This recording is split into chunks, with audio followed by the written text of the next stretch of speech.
Bom, nós estamos dando início a uma nova rodada de discussão dentro do projeto Pensar a Bahia. A ideia do projeto é escolher temas estratégicos para o desenvolvimento da Bahia e a partir disso, convidar especialistas sobre cada um desses temas para fazer reflexões acerca, digamos assim, da atualidade dessas suas pesquisas, das questões que foram, digamos, de alguma forma afetadas pela pandemia ou pelo desenvolvimento acelerado da economia mundial ou da política nacional, enfim, o que for identificado em cada caso. Esse projeto ele é ancorado numa plataforma colaborativa chamada Plataforma Seicolab, e nós devemos disponibilizar, abrir para a sociedade, para todo mundo, a partir do mês de novembro, essa plataforma. Por enquanto, a gente vai disponibilizar o acesso apenas para aqueles que participaram dessas discussões. Então, nós vamos, talvez na próxima semana, a gente já abre um e-mail de todos aqueles que participaram das rodadas de discussão. Bom, dito isso, eu passaria para a Patrícia conduzir os trabalhos. Bom trabalho para todos e agradeço a presença de todo mundo. Obrigada, Edgar. Vamos iniciar, então, fazendo a apresentação dos nossos palestrantes, que foram tão disponíveis, né, e acolhedores com a proposta dessa rodada. O nosso tema, que hoje está sendo coordenado aqui pela CEPLAN, Secretaria do Planejamento, por meio da Universidade Corporativa, é estrutura institucional e qualificação de pessoas. Então, nós vamos estar debatendo em torno dele com uma pergunta norteadora que fizemos aos nossos palestrantes e que eles irão estar desenvolvendo toda a palestra e todo o debate com base nessas perguntas. Antes de formar a pergunta, eu quero apresentar o professor Reginaldo Souza Santos. Ele é doutor em Economia pela Universidade Estadual de Campinas, a Unicamp, pós-doutor pelo Instituto Superior de Economia e Gestão da Universidade Técnica de Lisboa, orientador de teses, dissertações e monografias acadêmicas. Acredito que tem vários alunos dele hoje aqui participando conosco. E também é diretor responsável pela Revista Brasileira de Administração Política, a REBAP. Muito obrigada, professor Reginaldo, por nos honrar com a sua presença. É sempre muito bom ter pessoas que são tão envolvidas e comprometidas com a coisa pública, né? E nos acolher dessa forma, estando na nossa primeira rodada da discussão desse tema. Quero chamar também o professor Jacques Detoni. Professor Jacques Detoni é doutor em Ciência Política pela Universidade de Brasília, a UNB, com tese sobre relações Estado-empresa, fez pesquisa sobre relações público-privadas na política industrial brasileira, é mestre em Planejamento Urbano e Regional pela Universidade Federal do Rio Grande do Sul, é professor de Gestão e Políticas Públicas em Brasília, nas instituições ENAP, IBMEC, IDP e IESP. Professor Jacques Detoni também, sempre nos atendendo, esteve aqui conosco no nosso primeiro encontro do Sistema Estadual de Planejamento e Gestão Estratégica, lá em dezembro de 2016. Então, desde então que nós estamos nesse caminho aí de trazer para a pauta do Estado a questão da qualificação, do planejamento, do desenvolvimento, e temos contado com pessoas assim como vocês. Então, muito obrigada por essa disponibilidade em estar aqui conosco, nos honrar com a presença de vocês. E para brilhantar ainda mais esse momento, nós temos duas debatedoras aqui que farão cada uma pergunta, que é a doutora Lara Souza Matos. Lara Souza é formada em Direito, mestra e doutora em Economia e Administração Política, e é especialista em políticas públicas e gestão governamental, servidora efetiva aqui do Estado da carreira de EPP-GG. Seja muito bem-vinda, Lara. Obrigada por aceitar o nosso convite. Eu sei que você está muito feliz porque o professor Reginaldo é o seu grande mestre, né? Então, teremos uma troca aí muito boa durante essa 1h30 de debate. Temos também a nossa grande Maria Lúcia Cunha de Carvalho, nossa colega aqui. Ela atualmente integra a Superintendência de Planejamento Estratégico, assim como Lara, esqueci de falar, atua no governo do Estado da Bahia há cerca de 20 anos, foi responsável pela implantação das práticas de monitoramento e avaliação desde 2011 aqui na CEPLAN. É mestre em Sociologia, com especialização nas áreas de planejamento econômico e planejamento regional, e é MBA em gestão de pessoas. E aí é a cereja do bolo dela, porque dentre todas nós aqui, ela é uma grande defensora da questão da gestão de pessoas no Estado, da formação, da gestão do conhecimento, da qualificação. Então, ninguém melhor para estar aqui conosco neste debate. Então, só para organizar a nossa 1h30 de trabalho, nós vamos ter uma apresentação de professor Jacques Detone, de mais ou menos 30 minutos. Em seguida, o professor Reginaldo, que está trazendo um roteiro para debater conosco. Aí nós vamos passar a palavra para Lara, para que vocês possam estar respondendo. Em seguida, para Lúcia Carvalho. E os nossos participantes que estão aí conosco, sejam todos bem-vindos. Um prazer estar com vocês também. Podem estar colocando algumas questões no chat que nós vamos estar acompanhando. Não prometemos responder todas elas, porque a prioridade são das questões trazidas pelas debatedoras. Entretanto, até fechar o nosso tempo de gravação, nós podemos estar acolhendo também algumas perguntas, ok? Então, muito obrigada. Vamos iniciar os trabalhos. Professor Jackson, por favor. Desculpa. Antes disso, deixa eu colocar aqui qual foi a pergunta central que nós trabalhamos. Eu gostaria que as pessoas fechassem os microfones, por favor. Se você puder, Aline, como administradora, está travando o microfone neste momento, para evitar, porque às vezes a gente termina esquecendo, eu lhe agradeço, assim como a câmera focar no palestrante.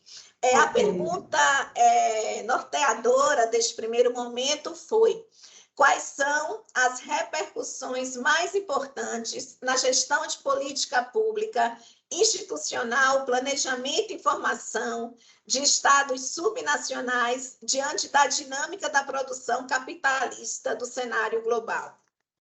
Com o senhor, professor Jackson, muito obrigada. Sejam todos bem-vindos e bem-vindas.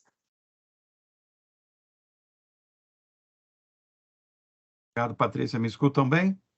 Dá para prosseguir? Sim, então, sim. Queria agradecer a oportunidade de estar aqui conversando com vocês. Deixa eu colocar meu cronômetro aqui para não passar muito do tempo. Sempre um prazer aí discutir com vocês, né? A cada 6 anos eu converso com vocês sobre esses temas. E, de fato, a gente vive uma oportunidade, né, no Brasil e no mundo de transição, né? De transição de modelos de negócio, de transição de estilos de governança, de transição até de vocabulário, né? Para poder explicar a gestão pública. Então, eu agradeço o convite, é uma honra estar debatendo aqui, compartilhando a nossa live aqui, nosso seminário com o professor Reginaldo, que é uma referência nacional da área, e com vocês que demonstraram aí ao longo dos últimos anos ser um estado referência, né, nessa área de gestão e planejamento. Não é à toa, né? Bahia é um dos estados-chave para entender o desenvolvimento do país. Então, eu vou colocar aqui a apresentação, só um pouquinho que eu vou colocar aqui.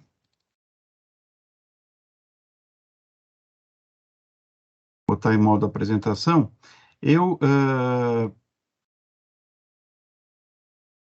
Dá para ver, né, os slides, né?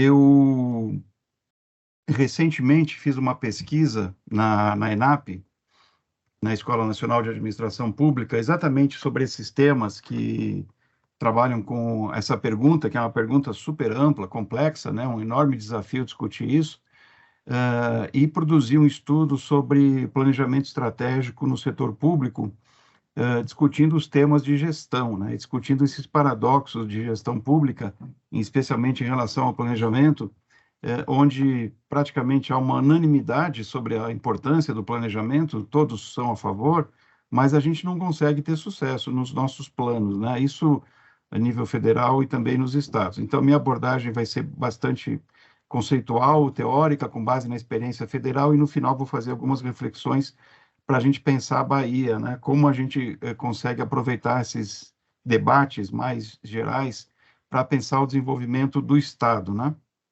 Então, aqui está a publicação, eu vou depois enviar os slides, vocês vão ter acesso a isso, se alguém digitar aí no Google planejamento, meu nome, INAP, vai achar também.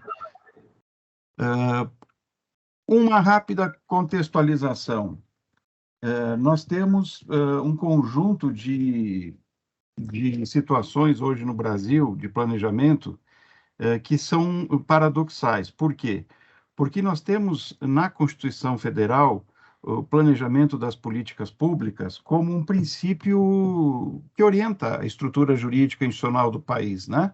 E a gestão de políticas públicas de forma planejada, no meu entendimento, é a única e a principal forma de escolha legítima de prioridades coletivas. Sem uma gestão de políticas públicas eficiente, planejada, organizada, nós não temos como assegurar, enquanto país, essa escolha coletiva com legitimidade. Então, é muito provável que, na ausência de um sistema de gestão de políticas e planejamento, e eu não separo gestão e planejamento, são dois irmãos siameses, não podem ser separados, é muito provável que as prioridades dos governantes, mesmo ao nível nacional e subnacional dos estados, seja orientada por outros critérios, né? Infelizmente, muitas vezes casuísticos, com base numa cultura clientelística ou patrimonialista, que acaba confundindo o público com o privado. Então, o nosso princípio de planejamento de políticas públicas, ele é determinante, né? Como o próprio artigo 174 da Constituição estabelece. Nós temos também que o sistema de planejamento federal, ele existe como um sistema já há 20 anos, né? Em 2001, ele foi regulamentado pela Lei 10.180 como um grande exemplo, até para os estados, e muitos reproduziram isso em âmbito subnacional. Mas, apesar disso, essa é uma das contradições, apesar de termos um aparato legal relativamente estável, bem construído, claro que com problemas, com muitos remendos, né? Nós temos uma incapacidade de construção de consensos nacionais, né? De grandes objetivos que possam unificar o país em torno de metas e possam orientar a gestão de políticas públicas nos estados, nos municípios, de modo a garantir coerência entre elas, coordenação entre elas, mais eficiência com diminuição dos desperdícios, né? E, finalmente, mais efetividade no alcance dos problemas públicos que são estruturais e são crônicos no país, como é o problema, por exemplo, da nossa desigualdade de renda regional, pessoal, que afeta o nosso princípio até de cidadania, de qualidade de vida no país, né? Nós temos milhões de brasileiros que estão abaixo da linha de segurança alimentar. Então, são tarefas básicas que qualquer sociedade que se queira evoluída ou madura já deveria ter resolvido com as tecnologias disponíveis hoje e com as instituições que existem. Mas a vida e a história não é um caminho linear, né? Nós temos avanços e recuos. E o que a gente vê, então? Que essas regras, esses códigos que estão tipificados aí nas leis que criam sistemas de gestão, sistemas de planejamento, eles são leis que ficam no papel, são regras que não saem da formalidade, são normativos que servem muito mais, talvez, para os órgãos de controle, né, fazer as suas auditorias e as suas análises de conformidade, mas modificam muito pouco o mindset, a cultura política, institucional das nossas elites, né, nacionais e regionais, né? E a gente acaba reproduzindo, às vezes, práticas muito clientelísticas e patrimonialísticas com uma linguagem nova, né, com uma roupagem nova. O que eu coloco nesse estudo como orientação é esse conceito de planejamento e gestão como um conjunto de referenciais teóricos, processos administrativos, com aplicação de ferramentas e técnicas que muitas vezes se confundem, né? Eu costumo ressaltar esse ponto porque eu acho importante, inclusive para pensar gestão de recursos humanos, gestão de pessoas no setor público. Nós capacitamos muito, muito, e muitas vezes de forma correta, os técnicos das carreiras de Estado no uso de ferramentas, de técnicas, das caixas de ferramenta para a administração pública, para a gestão pública, e muitas vezes não capacitamos na mudança de cultura, na mudança do entendimento dos princípios paradigmáticos que orientam essas ferramentas, na capacidade de raciocínio, de reflexão, de entendimento de problemas complexos, de manejo de cenários, de pensamento estratégico, de visão lateral, que são habilidades, né, são skills, né, como se diz, profundamente necessários, muito mais no momento de transição e de crise quanto o nosso, do que manejar ferramentas que sempre é útil, mas bastante limitado. E isso tem que estar articulado com uma visão de futuro, de médio e longo prazo, né, que vai muito além dos planos plurianuais, dos projetos que a gente insere nos PPAs, e que precisa trabalhar também com as mudanças nas instituições. Não há nada mais inócuo e que desperdiça energia, recursos públicos, do que ter bons projetos em instituições que não funcionam, em organizações que não são efetivas, em instituições que não têm processos estruturados, que não têm capital humano suficientemente preparado para o manejo desses projetos e dessas ações e dessas políticas públicas, né?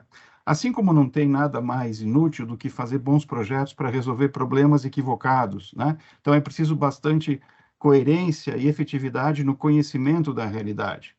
Em geral, o que eu cheguei de conclusão sobre esse tema de políticas públicas, planejamento e gestão, é que nós precisamos combinar habilidades gerenciais com as ferramentas disponíveis que são relevantes e que são úteis, né? E nem sempre são aquelas da moda que a última consultoria internacional está nos oferecendo e quis vender para o Estado ou para o governo federal, para melhorar nossa capacidade de governo, que está muito ligada à noção de qualidade, de maturidade institucional, e que finalmente afeta valores da nossa cultura, que não são fáceis de mudar numa gestão, talvez nem 2 ou 3, muitos valores, por exemplo, a cooperação, a articulação, a solidariedade entre instituições do Estado, a coordenação público-privada, são valores que mudam, às vezes, geracionalmente, eles levam uma geração para serem mudados, e muitas vezes mudam só pelo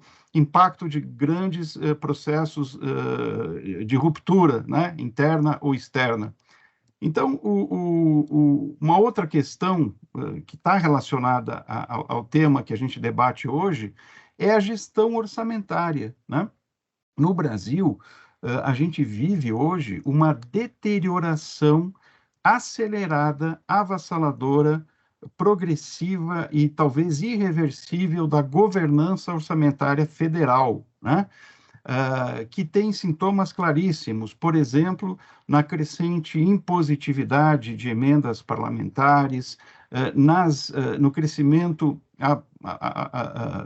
rápido em capacidade de impor despesas públicas das chamadas emendas de relator, né, o que a imprensa chama de orçamento secreto, né? Só esse apelido já causaria arrepios para qualquer estudioso de boas práticas internacionais de orçamento público, né? Ter uma parte significativa do orçamento de um país, ainda mais como o Brasil, que depende tanto de investimentos públicos que vêm do orçamento, chamar de orçamento secreto, né? Viola talvez o princípio mais básico do orçamento público, que é a transparência, a publicidade e fundamentalmente a sua vinculação com um sistema de planejamento, né? Com metas, com objetivos, com indicadores, com problemas públicos mapeados, com capacidade de monitoramento e avaliação. O que nós vemos hoje é exatamente o orçamento federal caminhando no sentido contrário ao que eu acabei de falar, né? E porque o orçamento público, no fundo, é um grande pacto, é um cálculo político que se reflete nas prioridades do uso de recursos públicos, com um grau de incerteza relativamente grande e num ambiente de aquilo que os economistas chamam de dominância fiscal, quer dizer, de restrições crônicas ao gasto e grandes distorções na arrecadação, né, que caracterizam o nosso debate da reforma tributária, que sempre é um tema colocado em perspectiva, ainda mais agora em períodos eleitorais, mas de difícil detalhamento, porque envolve repactuar a própria federação, né? Atingindo estados, municípios e o governo federal. E eu acho importante trazer uma visão do mundo também, né? Que faz parte, inclusive, da narrativa aí, da descrição da pergunta. Paradoxalmente, a gente assiste uma retomada de políticas públicas efetivas, de um protagonismo do Estado em vários países, inclusive países desenvolvidos, já países onde a escola liberal é muito forte e o receio do planejamento sempre é muito grande, em virtude de vários movimentos que são combinados, né? Desde a crise de 2008 isso acontece, a própria ONU, com os objetivos do desenvolvimento global, estimulou a elaboração de planejamentos setoriais e, fundamentalmente, aqui a gente tem uma situação onde, por exemplo, o avanço da economia chinesa, né, que vocês também trabalham isso nos cenários que vocês produzem aí na Secretaria, sobre economias consolidadas, como a economia europeia, tem provocado uma reação desses países na direção de políticas mais planejadas, de um protagonismo mais incisivo do Estado, inclusive não só em política industrial, mas em políticas públicas de um modo geral, para a redução da pobreza, da desigualdade, e o fato é que a gente assiste hoje uma relativa proliferação de planos, de projetos, de atividade planejada de políticas públicas do Estado, de vários estados, né? A própria OCDE, que é uma organização em que o Brasil almeja entrar, e que tem um certo complicador, porque ela vai impor padrões de governança que estão muito além dos que a gente tem hoje de governança, ela estabelece uma espécie de retomada, né?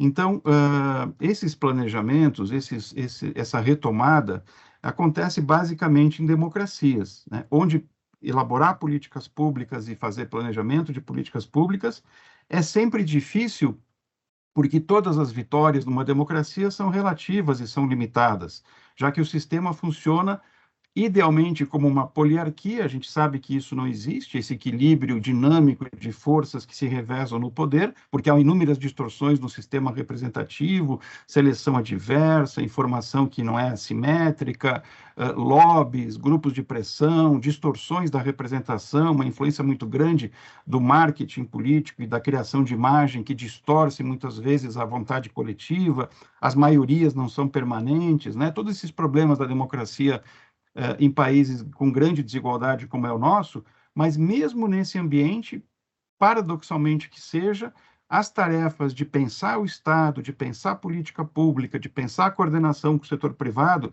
elas estão sendo retomadas no mundo inteiro, né?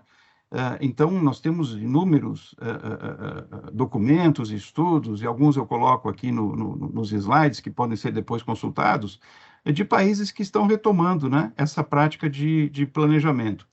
O grande problema é que o Brasil ele tem características singulares, né? E, recentemente, houve um estudo internacional, aconteceu um estudo internacional da Universidade de Alexandria, e que analisou a qualidade das elites políticas, né, em 32 países. E o Brasil ele ficou em 27º em 32, né? Então, um dos grandes problemas da nossa cultura política é uma certa mentalidade rentista, né, das nossas elites, uma visão instrumental do país, e isso explica, em parte, porque nós não conseguimos grandes consensos nacionais que perduram por períodos de longo prazo. E as nossas polarizações sempre são pendulares e são repetitivas, né? É quase que um processo de repetição histórica que acontece. No nosso estudo, nós analisamos também os indicadores de governança do Banco Mundial, né? Governança é uma palavra que hoje virou quase que um mantra, né? Ela realmente é muito elástica, mas se a gente considerar a governança como o modo como o governo se governa, quer dizer, o modo como funcionam as instituições públicas e que elas têm efetividade no mundo real, o Brasil também não está bem, né? Esse indicador do Banco Mundial, eu selecionei alguns anos, 96, 2006 e 2019, tem uma perspectiva um pouco mais ampla, tanto em accountability, né, que é a transparência, a responsabilização, quanto na ausência de violência, na efetividade do governo, na qualidade regulatória, no predomínio das regras, né, rule of law, na segurança jurídica do Estado democrático de direito, o Brasil, e no controle da corrupção, o Brasil passa por movimentos de regressão, em alguns casos muito explícita, né? Para vocês terem uma ideia, aqui eu coloquei os Estados Unidos embaixo, tem o padrão do benchmarking mundial, quase 100 pontos, né? O Brasil está colocado aqui um pouco abaixo da média desse valor de referência, muito próximo da Argentina e muito próximo de países que estão em guerra, como a Síria, Uganda, etc. Então, é uma situação complicada também, de bastante baixa maturidade. No centro desse debate, é isso que eu queria trazer para vocês também com uma certa centralidade, no centro desse debate sobre o modo como funcionam as políticas públicas, o modo como funcionam nossas elites, o modo como funcionam nossos sistemas de planejamento e as tensões mundiais que a gente vive hoje, está um pouco como é que funcionam os centros de governo, né? Qual é a lógica desses centros de governo? Que são aqueles centros que estruturam a liderança governamental articulados em torno ou do governador, no caso de um estado, ou do presidente, no caso de um país, ou dos prefeitos, né? Se a gente for para o nível de poder local.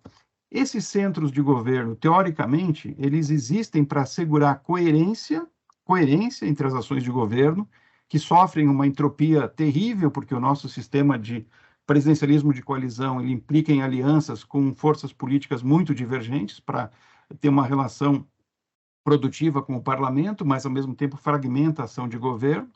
Eles controlam o desempenho do governo, eles garantem processos de comunicação, eles fazem a condução política, interagindo com outros centros de poder e escolhendo prioridades, e eles asseguram vínculos participativos com a cidadania. Essas 5 funções, no Brasil, via de regra, não funcionam, né? Por vários paradoxos, por vários problemas e tensões nesse processo. O improviso, ele existe, muitas vezes, né, no lugar das ações planejadas. As unidades que formulam estratégia, unidades de planejamento, geralmente, são pouco valorizadas e são inconstantes, né? Há uma intermitência de crises sociais e políticas em função das grandes contradições e desigualdades que permeiam a história social, econômica e política do país. Isso faz com que a estabilidade, a previsibilidade seja minada, seja afetada, seja fragilizada no longo prazo. Eu até construí, né, numa tentativa gráfica, essas tensões todas, né, num gráfico com 3 eixos. Então, nós temos nesse eixo vertical aqui a maturidade da instituição, que é o grau de consolidação dos macroprocessos. Nesse eixo horizontal, o estilo de governar do governante, que imprime também uma marca de governo, influencia os processos decisórios, né, como formal, como administrador ou como maestro, né, quanto mais à direita aqui, mais maduro, mais avançado, mais sofisticado, e um terceiro eixo, que é a capacidade de governo. Então, muitas vezes, esses eixos se compensam. Às vezes o governo é muito fraco nos seus processos, na sua estruturação, o seu capital humano médio é muito baixo, mas o estilo de governar e a qualidade do governante acaba compensando isso. Muitas vezes o estilo do governo, do governante, o carisma pessoal, o capital político pessoal dele é muito baixo, né? É muito gerador de conflitos e tensões, mas o governo tem uma estrutura consolidada e uma capacidade consolidada que acaba compensando isso. Então, esses três eixos, eles explicam, resumidamente, os problemas de gestão de políticas públicas e planejamento, né? A nossa lógica, então, ela tem que ser, nessa análise, multidimensional, né? Analisar essa relação entre o voluntarismo que a gente tem, muitas vezes, de resolver as coisas só com base na vontade. Isso é sintoma que o processo não funciona e não está bem estruturado, e que o nosso processo decisório é muito marcado por decisões improvisadas e de ocasião, né? E muitas vezes vencer essa lógica inercial que a gente usa muitas vezes no orçamento. Sempre foi feito assim, eu vou repetir. Muitas vezes essa repetição é uma cilada, né?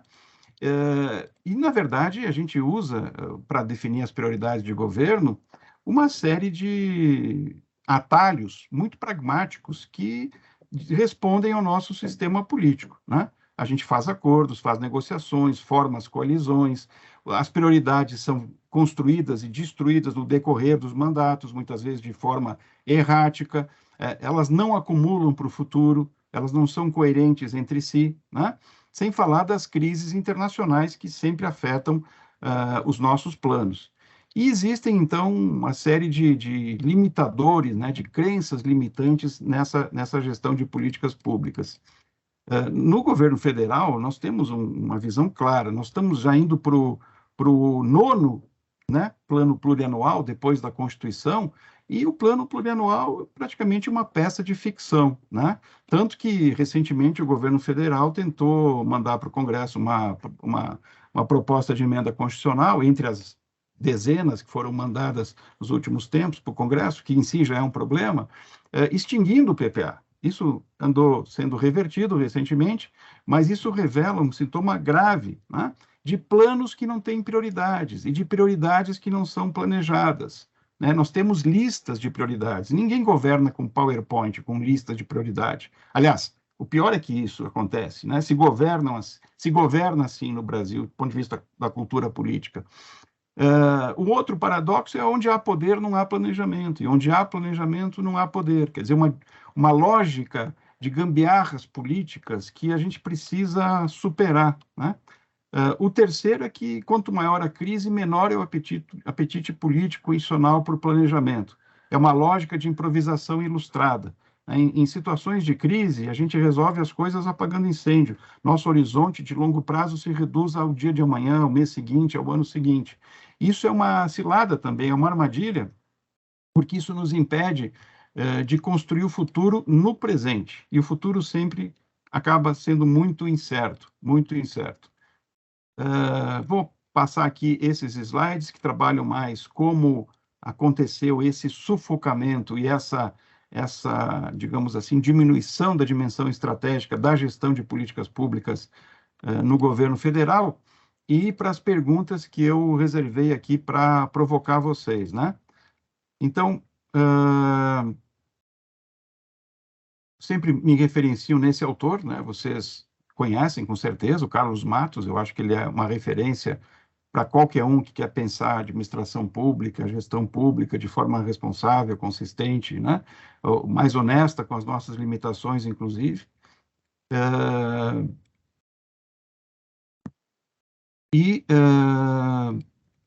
Trabalhar mais aqui no final. Esses são os paradoxos que eu nomeei lá. Existe uma questão envolta nesse debate de planejamento e gestão que tem a ver um pouco com o que a Patrícia falou, que é gestão de pessoal.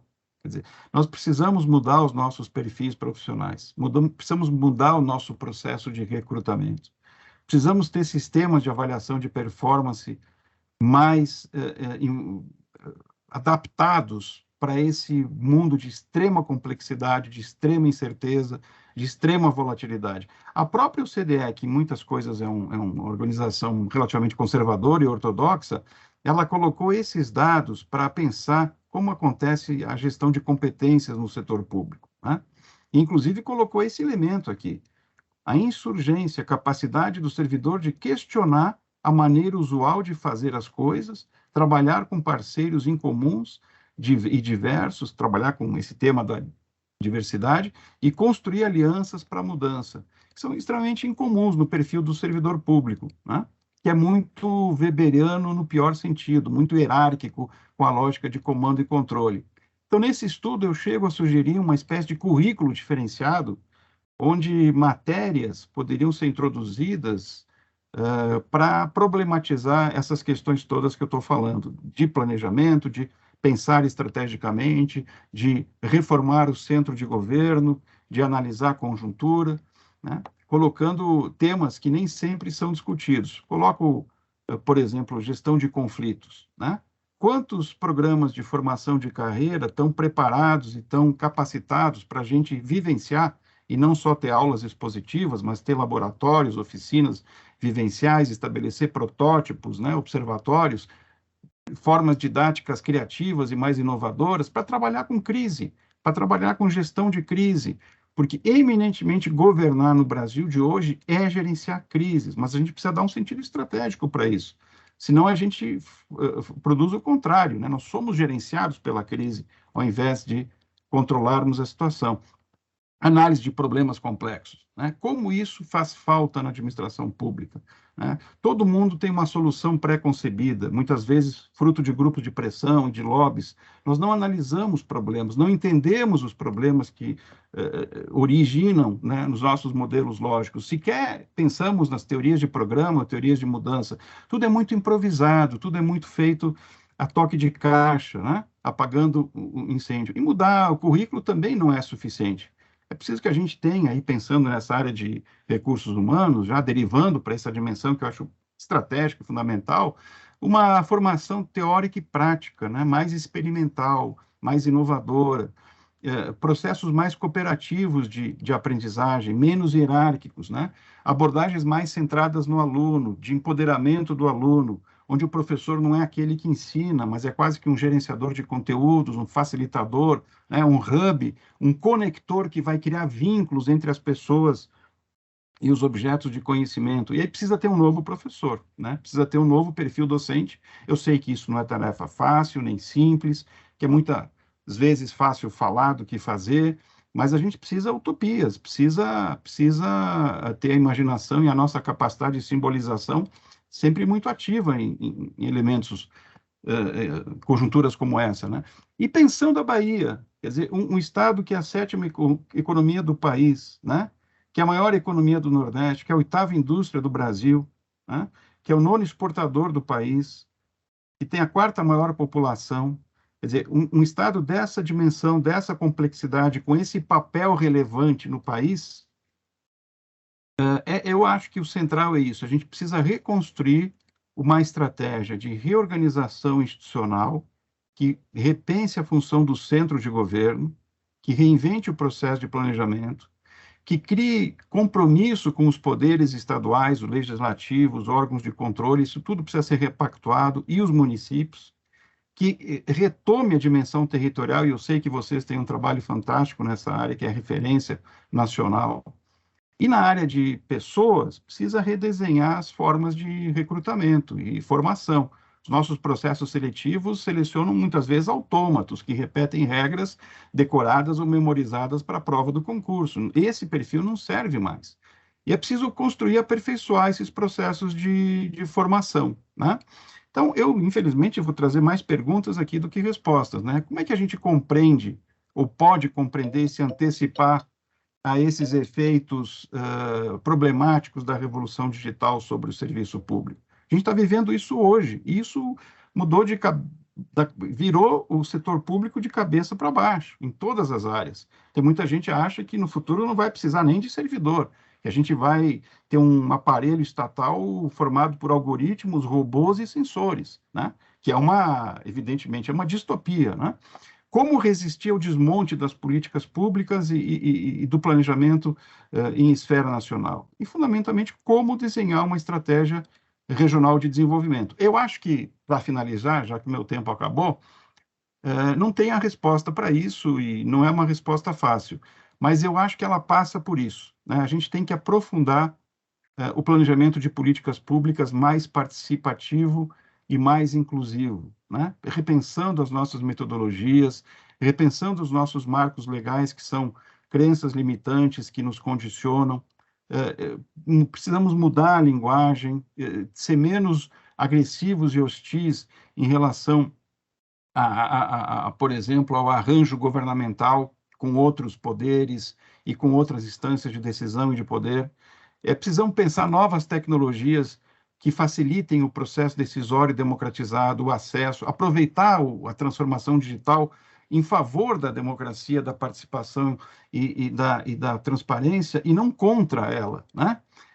E pensar fundamentalmente uma mudança cultural, né?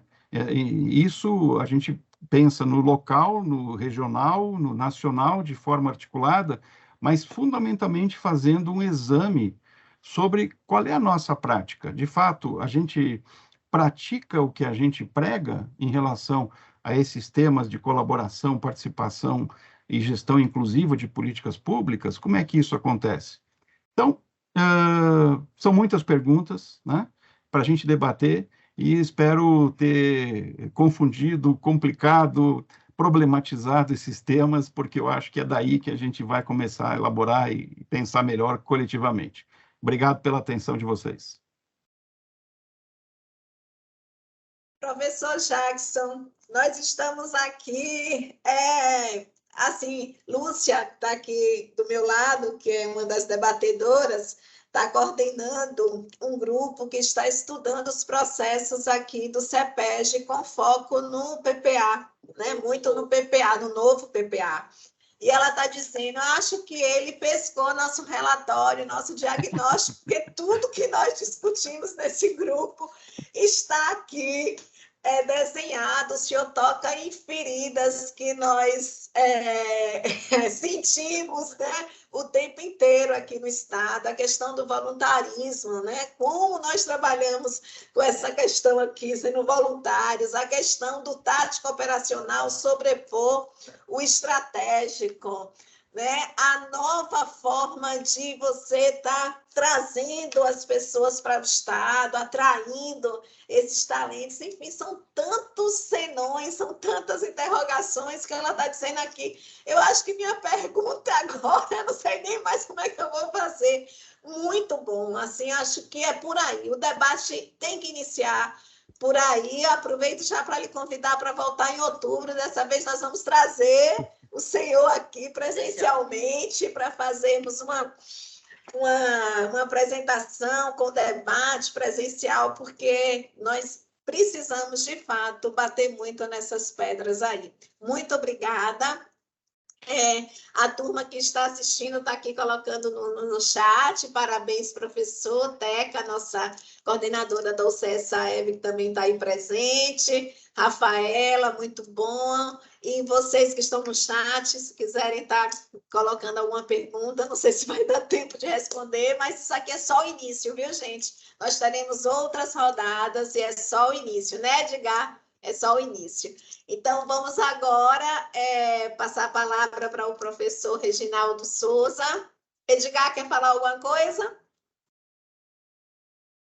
Não, eu parabenizar o professor, eu acho que os alertas dele, o que ele está... Desculpe se eu interpretei errado, mas eu acho que o senhor faz um desafio a gente, para a gente pensar, inovar, refletir, fazer diferente do que a gente vem fazendo antes. O mundo mudou e nós temos que seguir muitos dos seus conselhos. Agora, criando, nós temos que fazer coisas que são específicas para a nossa realidade, para o caso da Bahia, não é para a realidade da gestão pública na Bahia. Enfim, contribuições excelentes que o senhor deu. Parabéns.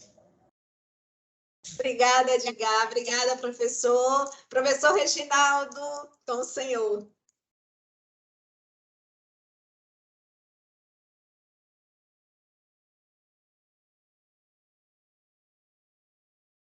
Professor Reginaldo. Estava falando sem... Foi, o áudio estava desligado, agora está ok. Estava desligado, aí não pode, né? Vamos lá. Bom, eu vou seguir o roteiro da questão proposta aqui e vamos ver se, talvez, num primeiro momento, ele não feche tanto, né? Aparentemente esteja distante do que Jacques falou aí, que falou na sua preleção inicial, mas acho que no final a gente pode se encontrar e poder, digamos assim, chegar à finalidade da questão que é proposta, a finalidade do debate que a CEPLAN está propondo aqui para a gente, que é justamente discutir, né, essa questão das repercussões das políticas públicas, né, aqui no nosso Estado, a partir, né, da dinâmica capitalista no cenário global. Essa questão é muito interessante porque ela dá oportunidade para você discutir verdadeiramente aqui naquilo que eu acredito que devam ser as questões essenciais ou que deva ser o tema essencial, né, de uma discussão para a transformação de um processo que não nos agrada, tá certo? Quando eu falo não nos agrada, não é a sociedade como um todo, mas ele não está agradando a uma parcela ponderável da sociedade que não está sendo beneficiária desse processo. E, no conjunto, né, quando há alguma sinceridade, né, intelectual de todos nós, né, que militamos na reflexão dessas questões do processo social de um modo geral, né, do processo civilizatório de um modo geral, né, se há uma sinceridade, todos nós concordamos que as coisas não estão indo bem, certo? Principalmente da questão econômica e principalmente quando se trata do processo distributivo, e isso rebate muito fortemente no social, deteriorando todas as relações sociais para uma parte ponderável, a parte mais expressiva da sociedade. Dito isto, eu quero dizer que o que nós estamos fazendo hoje, né, é por uma governança dada por ideias construídas no passado, né? Se a gente não está conseguindo fazer melhor com essas ideias, então acho que o lema principal é mudar essas ideias, né? Não só um processo, uma maneira de fazer as coisas, mas se você muda a maneira de fazer as coisas, determinadas mudanças, não muito expressivas, mas as ideias que as norteiam não são as mesmas, obviamente que os resultados tendem a ser iguais ou piores. E eu acho que é isso que nós estamos experimentando, né? Pelo menos a rigor, de uma forma geral, né? De uma forma mais global, há 50 anos, e de uma forma mais particular entre nós, Brasil, há 40 anos, né? As coisas se deterioram dia a dia, né? Muitos de nós que estamos aqui nessa sala, nesse instante, lembramos de uma praga, um agouro, né, um mau agouro de José Sarney, quando lhe tiraram os 6 anos de mandato, deixando somente 5, e o MDB o apiou do poder ainda, ele presidente, investido no cargo de presidente, ele disse que um dia a gente, no futuro, nós teríamos, não sei repetir adequadamente a frase, ipsilíteres, mas era mais ou menos isso, que no futuro, mais distante, a gente ia ter saudade do governo dele. Não sei se eu estou tendo saudade do governo dele, obviamente, certamente não, que foi um governo muito ruim, mas, de certo, o que veio depois, o que nós estamos experimentando depois, estão piorando as coisas que ainda existiam naquela longínqua década de 1980.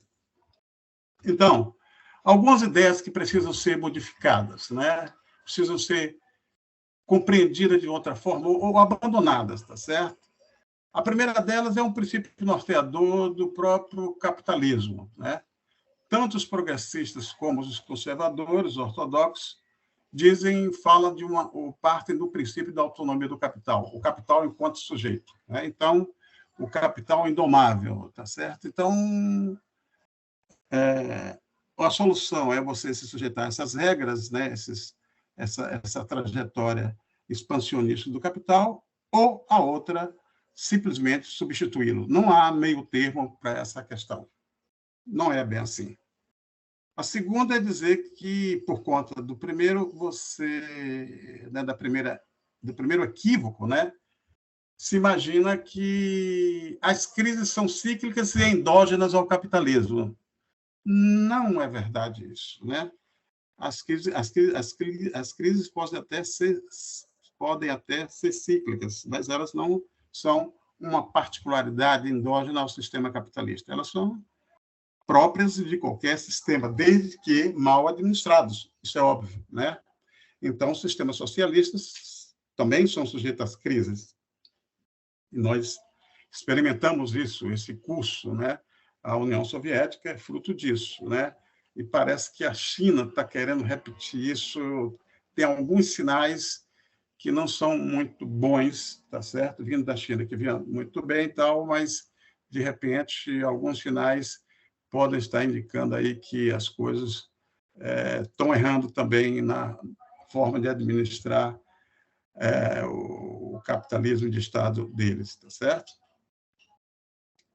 A outra, isso é um equívoco, né? Então, e o terceiro grande equívoco é você imaginar que o Estado é uma instituição, uma entidade que é externa ao processo econômico, tá certo?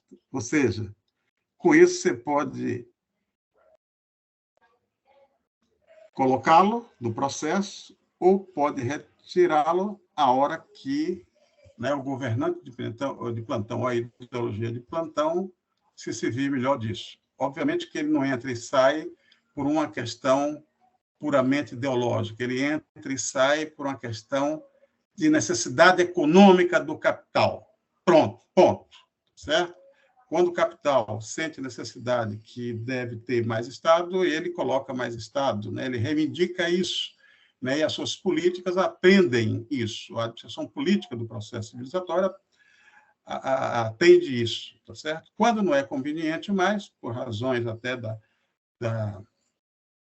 das crises, né, e da queda da taxa de lucro, você abre espaço do capital sob o controle do Estado para, né, o predomínio do capital privado. Essa é a questão, né, que pouca gente, né, entende, né, e ficamos insistindo no debate se é mais Estado ou menos Estado, que são questões totalmente equivocadas.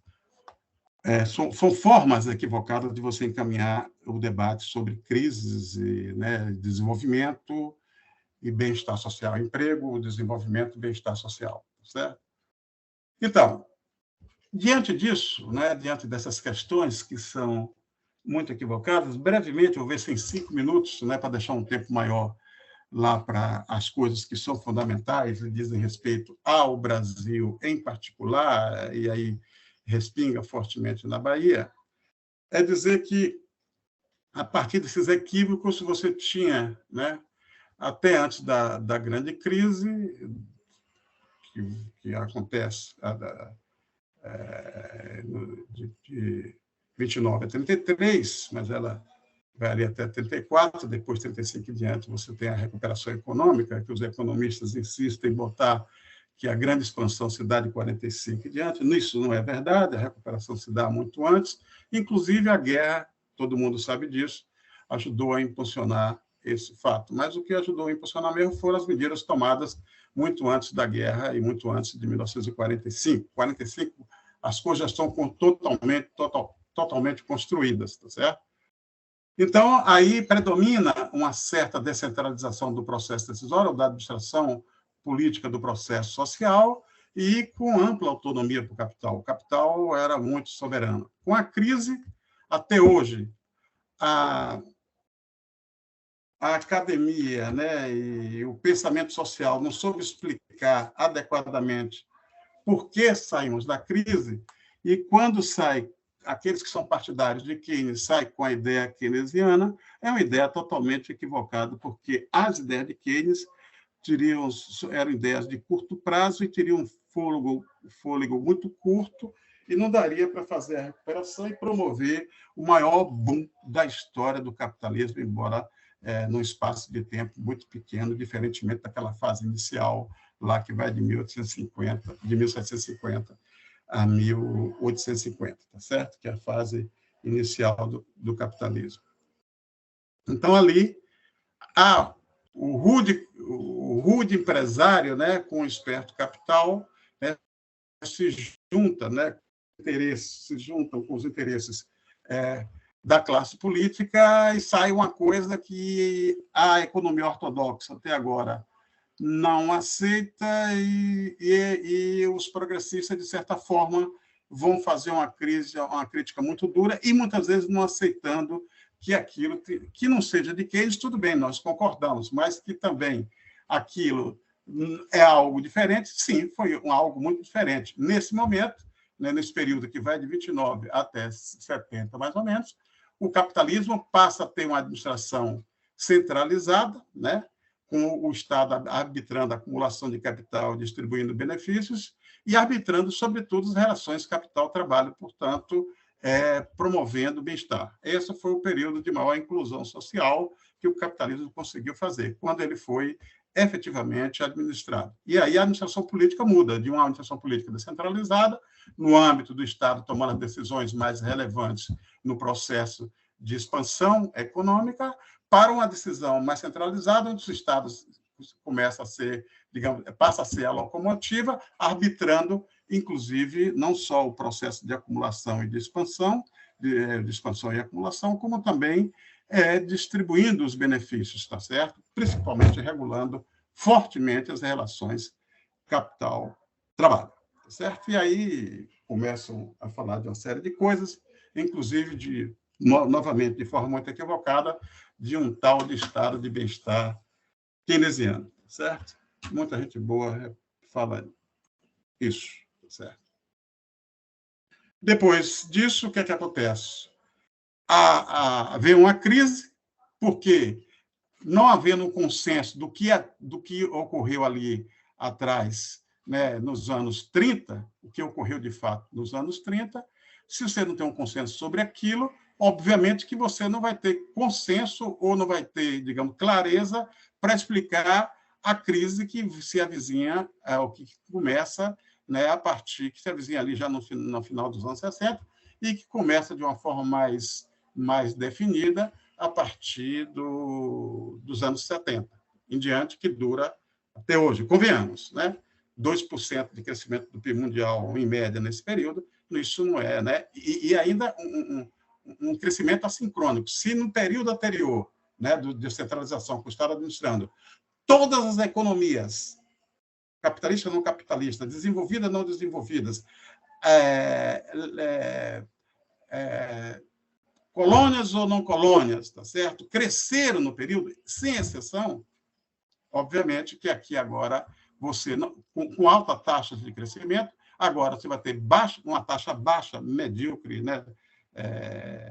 Com queda, muitas vezes, em algumas situações do PIB per capita, você tem uma baixa taxa de crescimento, tá certo? E um crescimento assincrônico. Quando um cresce, o outro decresce, tá certo? Então, isso realmente dá um descompasso e o capitalismo começa, digamos assim, a ser questionado. Mas eles são mais espertos, conseguem formular uma ideologia, derrubar o contraponto, quer dizer, né? E não foi só o capitalismo que derrubou a União Soviética, mas a própria incompetência na administração do processo social lá dentro, tá certo? Isso facilitou, né, a propaganda antissocialismo, e o resultado nós conhecemos, né? Morreu agora aquele que fez digamos assim, fez o último carreto, né, do sepultamento, né, daquilo que se conheceu um dia como socialismo, né, a experimentação socialista no mundo, numa escala tão ampliada como foi a escala que estava sob o âmbito da União das Repúblicas Socialistas Soviéticas, né? Inventaram um diagnóstico falso, né? Partindo de uma crise do Estado, né?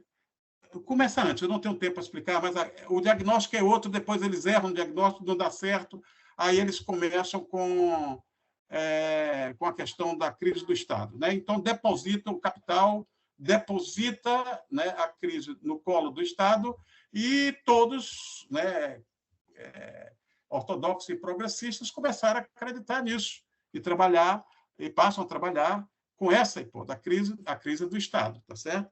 Se a crise do Estado, temos que resolver essa crise do Estado. E onde é que está a crise? A crise se localiza onde? Onde ele está fazendo, tem muita coisa, ele faz muita coisa. Ele é o mais importante capitalista no contexto do capitalismo, né? A comandar capitais. O que é que você faz nesse momento? Melhora a administração do Estado? Não, porque o problema não está aí. Eles sabiam que o problema não estava aí, né? E os ingênuos acreditaram nisso, né? O problema estava justamente na taxa de lucro, tá certo? Que com os espaços, né, de realização, muitos desses espaços estavam dominados pelo Estado, inclusive o espaço, a órbita financeira. Nós sabemos disso, né? Ainda assim, ainda é uma órbita muito... O Brasil ainda tem a órbita financeira sob o domínio do Estado. A quem ela serve, isso é outra história, tá certo? Não entremos nisso.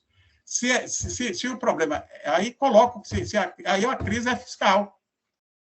O débito do Estado. Ora, o débito médio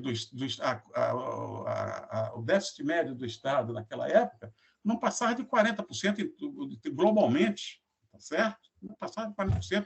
O nosso era abaixo de 10%.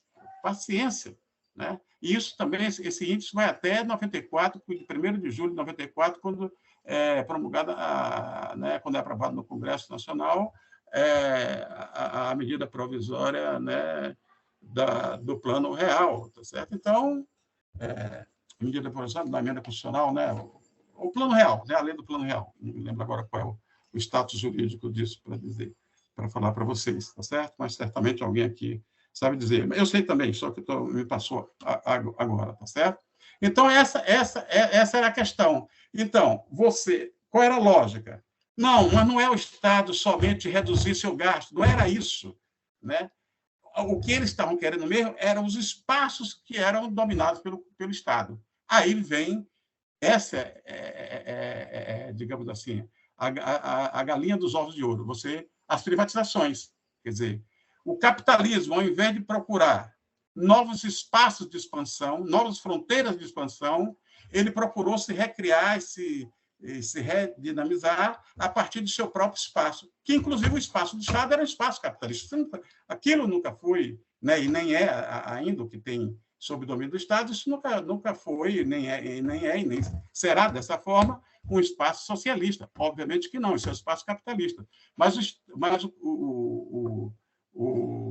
o capital queria isso, não queria expandir as fronteiras, tanto que não expandiu, né? A África está lá, né, grande parte para ser explorada, a periferia da América Latina, da Ásia, tá certo? E a periferia do próprio centro, tá certo? Que tem muita gente pobre, miserável, né, sem casa, sem educação, sem emprego, né, e vivendo praticamente das esmolas, né, das ajudas, né, da transferência de renda, né, dos governos desses países, quando dão. Quando não dão, passam fome mesmo, e as dificuldades aumentam bastante, tá certo? Esse mais ou menos é o panorama que nós, digamos assim, construímos, né, e trabalhamos. Quer dizer, esses paradigmas, quanto mais esse paradigma, né, quanto mais ele dá errado, ele produz resultados inconsequentes, mas você acha que devemos aprofundá-los, tá certo? Que há espaço para aperfeiçoamento dessa forma de administrar os interesses da sociedade, volto a dizer, né? Especificamente os interesses daqueles que não ganham no processo. Aliás, transferem renda, né, para quem está ganhando nesse processo, né? Não tem qualquer, digamos assim, força política, não ainda encontrou um meio de engendrar forças políticas no sentido de modificar essa forma de conduzir os destinos do processo civilizatório, tá certo? Então, se a gente, né, se eu estou na minha tese, né, na minha teoria, se eu estou certo, né, e não vejo, e também se eu estou preocupado com uma ação da sociedade, um movimento da sociedade, né, que contemple a todos, voltado para o bem-estar, a que a finalidade seja o bem-estar de todos, certo? Se essa é a minha preocupação, eu não posso parar aí e fazer somente o exercício intelectual de um diagnóstico, ainda que venha com alguma coisa, alguma interpretação diferente para os nossos males, tá certo? Então, eu sou daqueles que a gente tem que, digamos assim, procurar colaborar, né? E aqui vai a nossa colaboração, no sentido de você fazer isso. Eu não preciso do capitalismo global ou de uma ação global fazer isso. Eu posso fazer isso no Brasil, né? Enquanto sociedade, né? Diferenciada dos demais países, né? Enquanto um país autônomo, como também minha prezada Lúcia, minha prezada Patrícia, né? Meu caro Edgar, né? E todos os demais, Lara, né? Que também trabalha no estado da Bahia, né? E mais aqueles que estão assistindo. Posso também pensar a mesma coisa, tá certo? Aplicar as mesmas medidas, né? Obviamente com poderes diferentes, mas posso aplicar as mesmas medidas para um estado como o estado da Bahia, tá certo? Dizendo para Jacques, quando eu estudava no início dos anos 70, a Bahia tinha essas mesmas posições nacionais, né? Ela não saiu dela ainda, tá certo? Então, isso significa que nós não nos movemos, tá certo? Todo o esforço, todo o discurso político que se faz, né? Mas não saímos do lugar, certo? Embora, em termos de renda, nós estejamos melhores hoje do que estávamos antes, mas do ponto de vista relativo, em termos de posição dos estados no Brasil, estamos nos mesmos lugares. Eu quero dizer o seguinte, qual é a metodologia, a trajetória dessa metodologia, se a gente pudesse fazer uma grande síntese? É que você parte de uma noção, né, de uma situação instável e insatisfatória, né, então você tem que engendrar, conceber algum processo de desenvolvimento, né, algum projeto que leve ao desenvolvimento.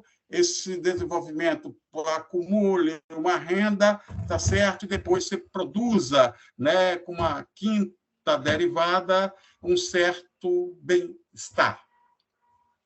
O que nós estamos propondo é algo diferente, bem diferente disso, assim. Dado que, hoje, as condições de absorção pelo sistema de produção e distribuição de novas tecnologias é uma coisa que ganhou uma dimensão, uma velocidade tal, que não dá para você pensar em desenvolvimento, não dá para você pensar e principalmente em emprego, tá certo? Produzindo, instalando uma nova fábrica. Não vai sair por aí. Não vai sair mesmo porque o conhecimento não lhe deixa sair por aí, tá certo?